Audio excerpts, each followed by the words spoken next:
is Diana Contreras, and today I will be talking about epilepsy. Okay.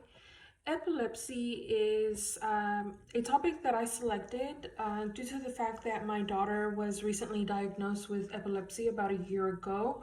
It is something that I am learning more and more about. And today, during my presentation, we will be talking about the triggers, the types of seizures, what to look for, and how to help anyone undergoing a seizure. Okay. So, what is epilepsy? Epilepsy is a disorder in which the nerve cell activity in the brain is disturbed, causing seizures. Epilepsy may also be a genetic disorder. Brain injury, such as trauma or stroke, may play a part.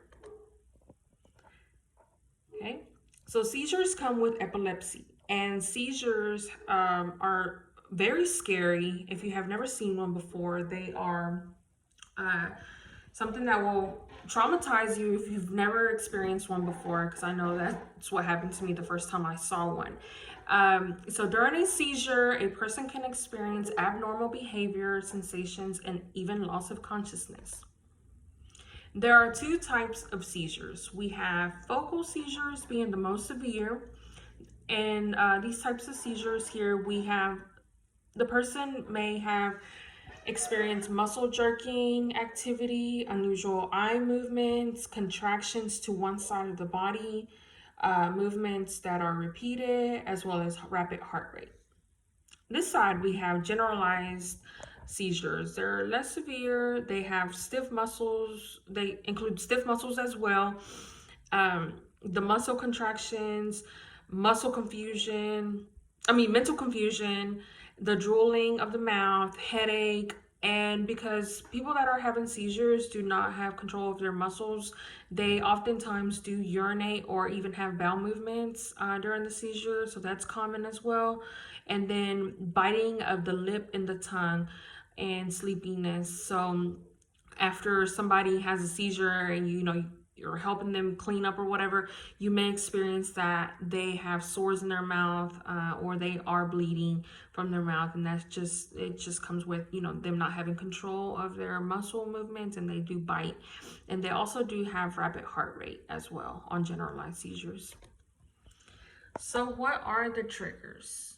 Okay, the first one being the greatest one will always be genetics. So, I mean, when it's in the genetics, it's just something that we can't really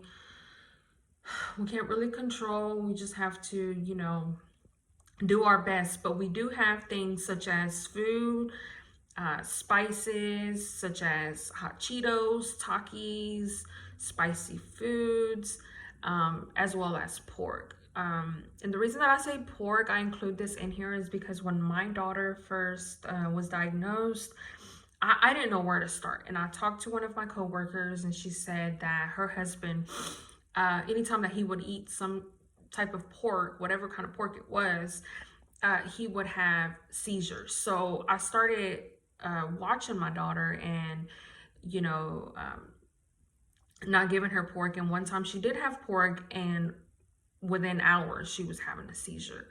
And it's really hard, especially when you do have, my daughter's 13, they're into eating hot Cheetos, Takis, and stuff like that. It is really hard to take away those foods, but you just have to be very strong-minded and remember what the ultimate goal is. And in this situation, we do not want to have seizures happening. Then stress and trauma related, stressful home life, and this pandemic.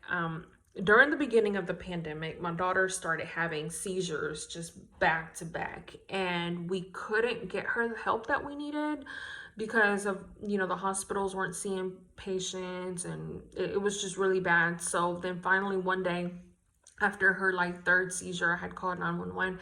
They came, picked her up, and they immediately rushed her into the children's hospital. So after that experience, she was able to finally get the help that she needed.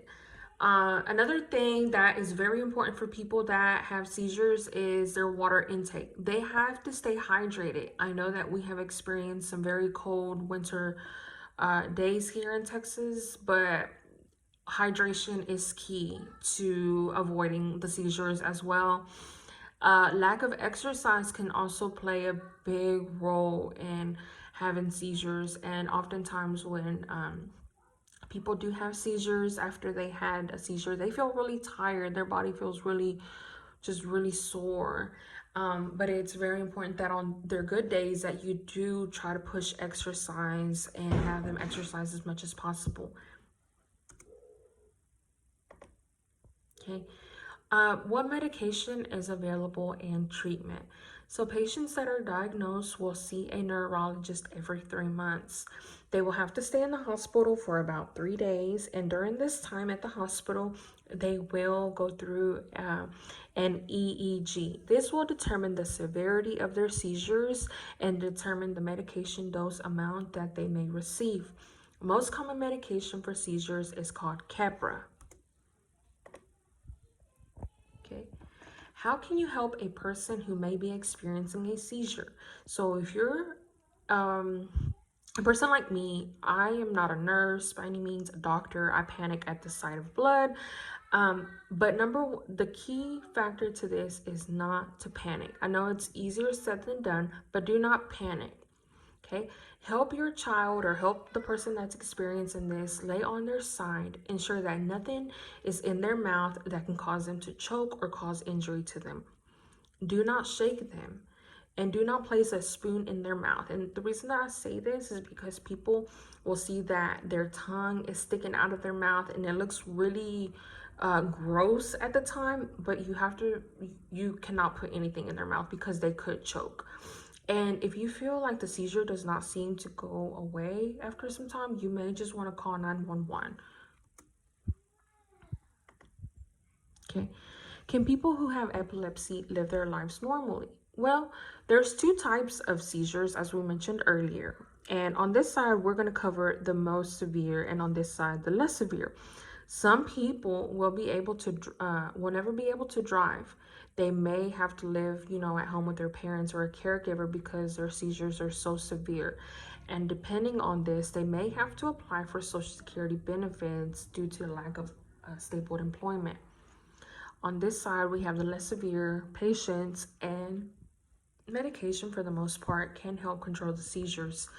Um, Most children may grow out of their seizures during their adolescent years, or their adolescent years may be the most severe.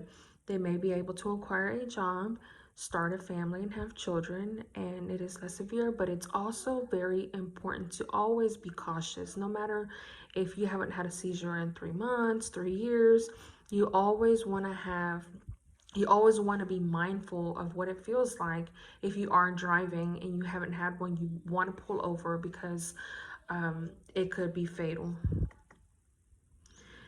Thank you for listening to my presentation. I hope you have a good day.